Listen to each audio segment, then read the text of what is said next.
If you're doing fentanyl, you might as well be playing Russian roulette. For real, like that's exactly what you're doing, is playing Russian roulette. Every hit you take, that could be it. Like there's no just, oh, I'm gonna take a little one. Like no, you're playing Russian roulette with your life.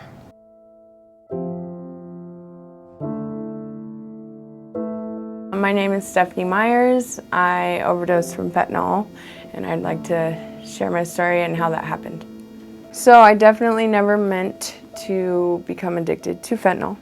I unknowingly took a drug from the streets and became addicted, fully, physically, mentally dependent on fentanyl. It's kind of terrifying. Like, I definitely didn't mean to. But once I did it, there was literally no amount of heroin that could achieve that same high as the fentanyl. I remember thinking, like, I didn't even want fentanyl. I didn't want to become addicted to fentanyl. I know there was talk on the streets that it was bad, you know, so I wasn't gonna go there. I was aware of the dangers of it, and so when I took a hit, it was a real quick in and out. And I mean, like just even shorter than a breath, a normal breath, just, and I don't know what happened after that. That's when I overdosed. I know that my partner did CPR on me for what he remembers as 14 minutes until the ambulance got there, until paramedics arrived. I also know that when I woke up, they told me that they injected me with 4 doses of Narcan. The first one didn't work, the second one did not work, third didn't work, fourth one didn't work, and then my heart stopped. There's 23 minutes of my life that I was out. I was not existing in this world anymore. Yeah, that was pretty traumatic.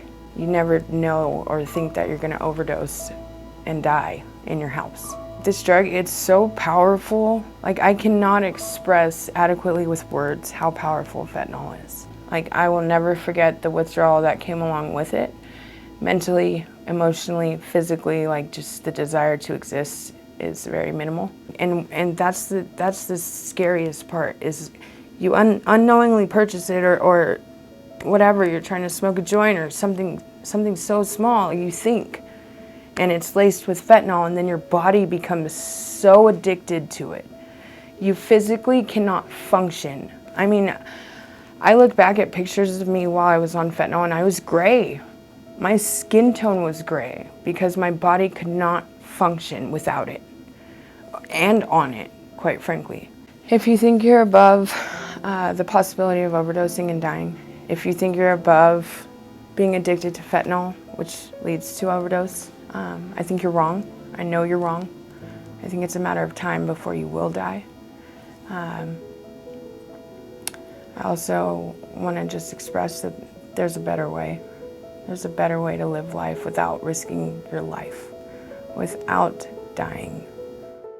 We were using Percocet 30s. They were very popular. We would go back to our house and we would snort those, and I thought this was just recreational. This is what young kids do.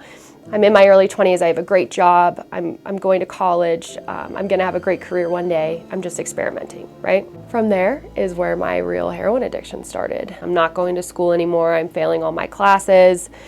I lived in my car after I lost my apartment. Now I'm using meth, right? I'm staying up all night, I'm in the casinos, I'm stealing. My life is complete and total chaos, and I am devastated on the inside. The physical aspect of detoxing, your skin is crawling and you're sweating, but you're freezing.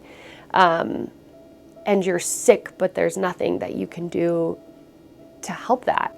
It's some of the worst pain that you go through coming down from these types of drugs, and it's everything in your brain is telling you, what can you do to avoid this? All you know is to keep getting high. So this was probably like my 4th time overdosing. And I remember using the fentanyl, and it was unlike anything I had ever experienced before.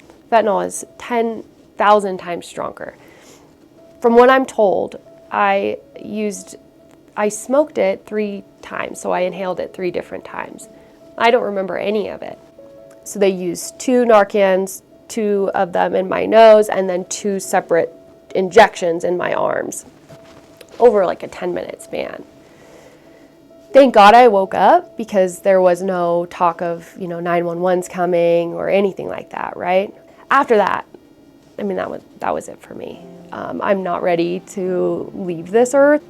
I would also tell people how severe it is. This took years from my life, years, and added a criminal history. I almost have, died several times.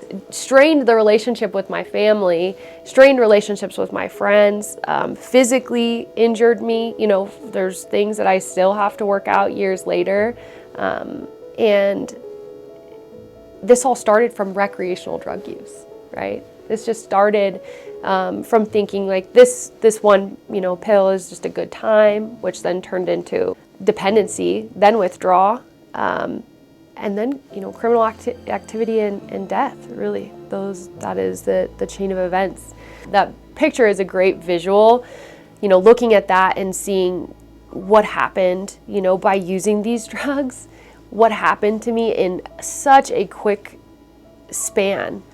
I had lost everything. Everything I worked for years and years was gone in a matter of months because of this drug. The heroin and fentanyl killed me several times, and I still went back. There is no such thing as recreational drug use anymore. So any single time that you pick up any substance, there is the potential that there's fentanyl in there. There is no such thing as cocaine or marijuana or these Percocets that I was talking about. They don't exist anymore. It's all fentanyl. My name is Darcy Patterson, and I'm here to share my story. My daughter, Kirsten Yamaoka, she's beautiful, smart, talented, educated. She got into using drugs from a friend. She started taking Percocets, and it wasn't for pain, and it wasn't because she was prescribed them, which she was not. She was taking them, and then became addicted to them. And then when she couldn't buy them any longer, moved on to heroin and progressed through heroin, which started with smoking it and then shooting it. She was 16 at the time. She was sneaking out of the house. She was stealing things. She stole my car. She was involved with being on the street, selling her body, stealing. We searched for her for 5 days. She was in her car in Idlewild Park by herself. So yes, she did die March 1st, 2017. It was her birthday. She was 21.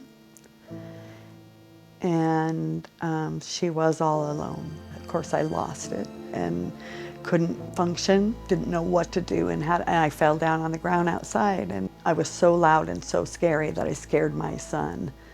And he'll never forget that cry, that guttural cry that I had from the deep, dark parts of me, that only someone who's lost a child knows how it sounds and how it feels. People, say, oh, not my kid, oh, not my kid, not my kid, not my family member. And let me tell you, it can be your kid, and it can be your family member. So if I were to tell the middle schoolers and the high schoolers right now a message that would help them to stay away from this situation, don't start. All that would take would be one-time use, and they could die. One pill, one snort, one injection, and now even vaping marijuana, there's fentanyl in vaping marijuana. They could die one time. My name is Nick Claich. I'm a division chief with the Sparks Fire Department. The phrase "one pill can kill" is 100% accurate. An example that I wanted to share with you, we had a construction crew that was working from California, and they were staying at the Motel 6 on Victorian, which is less than a mile from this fire station. We got a call for an unresponsive male.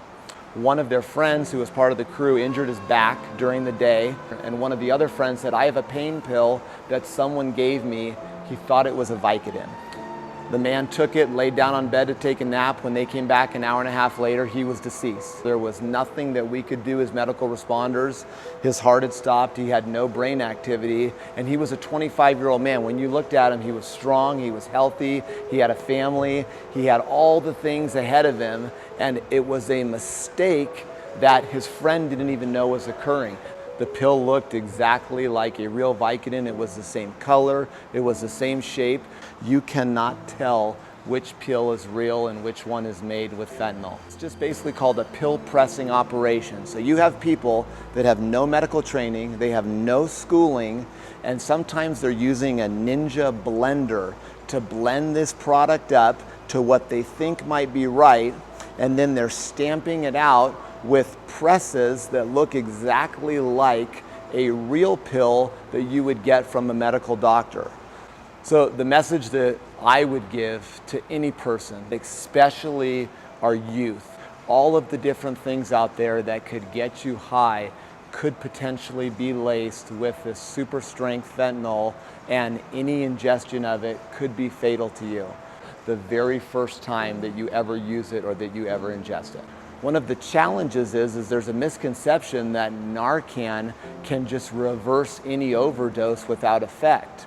But you have to remember that the Narcan is a set dose as well, and sometimes what happens is someone's overdose strength is so high, they'll receive Narcan, but then they will relapse again into a not breathing or respiratory arrest state because the potency of the drug is just so strong, it's overriding the countermeasures that we're trying to do. My name is Ben Brown. I'm a fire apparatus operator with the City of Sparks and a paramedic.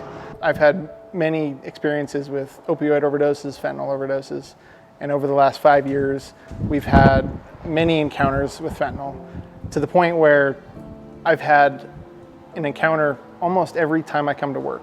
The most notable one for me that sticks to me, partly because I'm a father myself of two young boys, is a very young man who is finishing high school, getting into his college career, and by every measure of life was a great success. He was involved in sports, he was getting good grades, he was accepted to colleges he had his choice of. At a house party, his buddies gave him some drugs to relax. As far as I had been told, one of the first times. And he experienced an overdose, and he had a prolonged downtime, to the point when his parents discovered him and we got there as paramedics. We very quickly recognized signs and symptoms of a fentanyl overdose, rapidly administered Narcan and provided immediate aid, and we were able to get to resuscitate him to the point where he was breathing again, but he had sustained non-recoverable brain damage from being down for that period of time. It scares me to death to think that somebody who has made good decisions their entire life by one human decision to try something new can experience an overdose and go down, and that family will never be the same because of that. Fentanyl has infiltrated every level of our community. It's the homeless, it's high school, it's young children. I'm speaking from experience when I say that it just takes one time. It takes less than 8 minutes for a healthy individual, a healthy young person, to sustain permanent brain damage. One of the hardest things with fentanyl overdoses that I've seen is not just the individuals directly being physically affected and passing away or having lifelong effects from these drugs, but the family members that have to deal with the trauma. My name is Patrick Johansson. I've been a member of the Sparks Fire Department for 6 years. Last December, I was the paramedic on an apparatus in Sparks that responded to a 10-month-old choking. This was about the week before Christmas. We arrived on scene and found the mother performing CPR on the 10-month-old. Sparks Fire Department members took over. The baby had a pulse, but was not breathing at that time, and we transported with myself and the REMSA paramedics to the hospital. En route, we noticed the baby was showing some signs of a narcotic opioid overdose, such as pinpoint pupils and shallow respirations. So at that point, we gave Narcan to the child, and upon our arrival at Renown, the baby was starting to wake up and breathe on its own and had an active cry. Finding out later on, blood tests showed that the 10-month-old did in fact have fentanyl, meth, and methadone in its system, and the Narcan saved the baby's life. In my experience, it seems about 50% of the calls we run on are individuals that are recreational drug users that don't intend to buy drugs that have fentanyl in them, but that's just how they're being cut and sold nowadays. And probably the other 50% are users that are actually buying straight fentanyl intended for a better price and to get them the high they desire. My name is Bryce, this is my story. I never thought it would happen to me. Like as a kid, I was like, oh, those people are not like me. I'll never do that. I'll never even like touch it. That's disgusting. And then like I was one of those people, like walking down the street with a backpack, like with no money in my pocket, trying to get food, like, and just doing a lot of stuff that I never thought I'd do. He really hid it from us well, and he was way worse than we even could imagine. And it started with pot and drinking, and I can't even believe it. We must have been in denial, because I cannot even believe that it escalated the way it did. And then the next thing we knew, he was getting in big trouble, where the cops were getting called and he was being arrested. And honestly, like on opiates, like there's a lot of times I wanted to die, and like I didn't care what happened to me. And like I feel like that's just the power behind that stuff, is like it makes you not care about your life. The drugs changed him. Like, I didn't even know who he was. It was like 7 years where we didn't have a son anymore. It was horrible. That I started selling fentanyl, and like the desperation I seen people go through trying to get that stuff, like it was crazy, like knocking on the door all throughout the night, like just completely out of it, like just wanting it so bad that they would go through any measure, and that made me feel bad. I would text him every single morning, I love you, I love you. I didn't know if he was dead or alive, but I texted to him just because. Like just seeing like the hurt that they're going through, that I think was like my biggest regret, is like all the people I hurt. He was stealing and punching holes in walls and screaming and yelling at us. And I sounds bizarre, but I have post-traumatic stress disorder from it. I cannot handle noise, anything that's intense or stressful. I cannot deal with it at all anymore from all that. My boss now actually knows them from a while back, and he said, bro, there was a time that they had to forget you existed because they didn't know if you were dead or alive, and they couldn't keep thinking about it. Like when they sat down at dinner, like if they couldn't bring you up, they couldn't wonder about you, they had to forget you were even alive, because it hurt them so much, that them not knowing if you're okay. He would break her heart, and I just couldn't watch her go through that anymore. And I finally just told her, you just need to stop. You just need to let him go until he gets his act together. I can't see you go through this every time. It's just depressing for me, and it's tearing you apart. I feel horrible putting them through that, because like they don't deserve that, but I was ashamed. It took just going to jail for me to actually like figure it out. Like I wasn't gonna stop on my own. I would say don't think it won't happen to you, because even if you say, oh, I'm just gonna try it, that could be it. I've heard stories about everything being laced with fentanyl. Like you just really don't know, and you're not gonna get a Percocet, you're gonna get Fetty pressed into a Percocet, because that's the way people are gonna make money, is they want you addicted. And like anything, I had a friend who did a Xanax and died because he thought it was real, and it wasn't. And it's the people that don't care about you, like they want you addicted. So what's the most addictive thing? Fentanyl. But they also don't know how much they're putting in. They're not scientists, they're drug dealers. Nobody's really safe, so the only thing to do is stay away from everything. Like, it's not cool to do drugs. I literally pray, drop to my knees and pray every single day that he never goes back.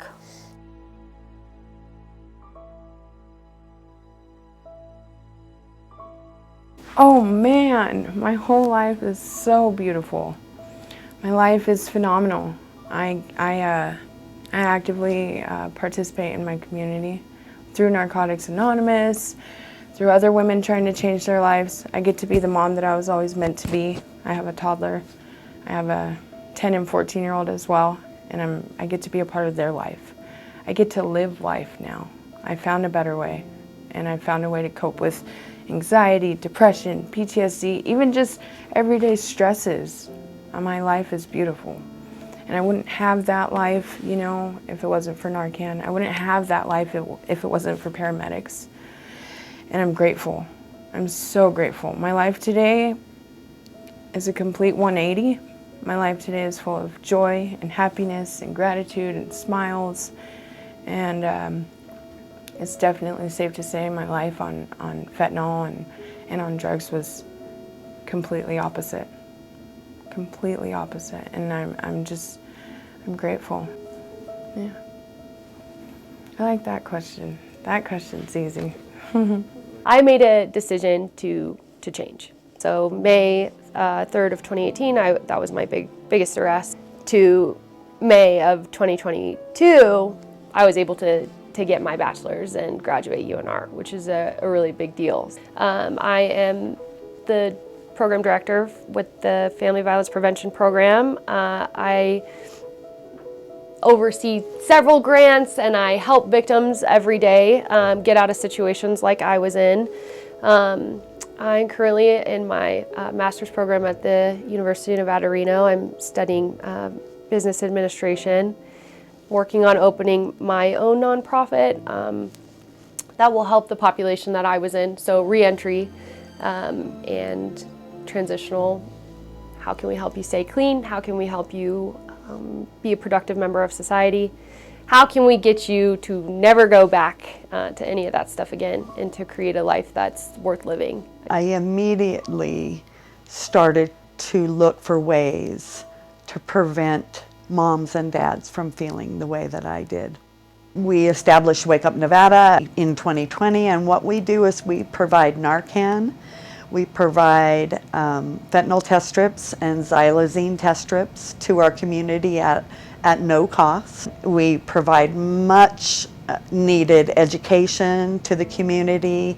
My partner, Kathy Carstairs, also lost a child. She and I are on the road to save whoever we can save, prevent whatever we can prevent, and provide education to everyone.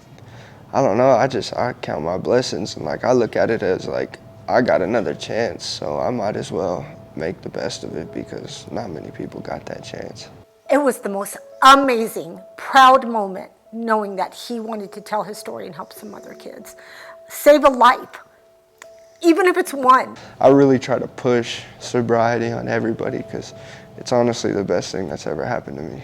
He got a job, he has a car, he goes to work every single day. He said his counselor was really influential too. Yeah. She gave him all the tools he needed to stay sober and to cope. And he calls me every single day and he tells me every single day he loves me, and it's the best.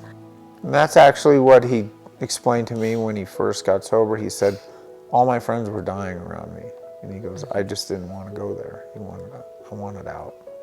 And like life is so important because you only got one, so. Yeah. Hello, I'm Sparks City Attorney Wes Duncan. As you've heard from these heartbreaking stories, fentanyl overdoses are destroying our communities. They affect the young, they affect the old, the rich, and the poor. And because fentanyl can be laced into so many other drugs, and not just pills, the chances of encountering a potentially lethal dose has greatly increased. You know, as a parent of 4 kids myself, the last thing I want for any member of our community is to experience the loss of a child. If you're a parent, you must be talking to your kids about the dangers of fentanyl. If you think that this can never happen to your child, you are wrong. If you're a young person, I'm asking you to please don't risk your life by taking drugs. As you heard from our video, there are no recreational drugs anymore. Fentanyl is everywhere. If you're at a party or with friends and they have offered you any illegal substance, a pill, something to smoke, snort, inject, or take in any way, Please don't risk your life. If you think you are taking a safe drug and you can't overdose, the stories in our community tell you otherwise. And as the stories in this video show, fentanyl is dangerous, and your life means too much to take that risk.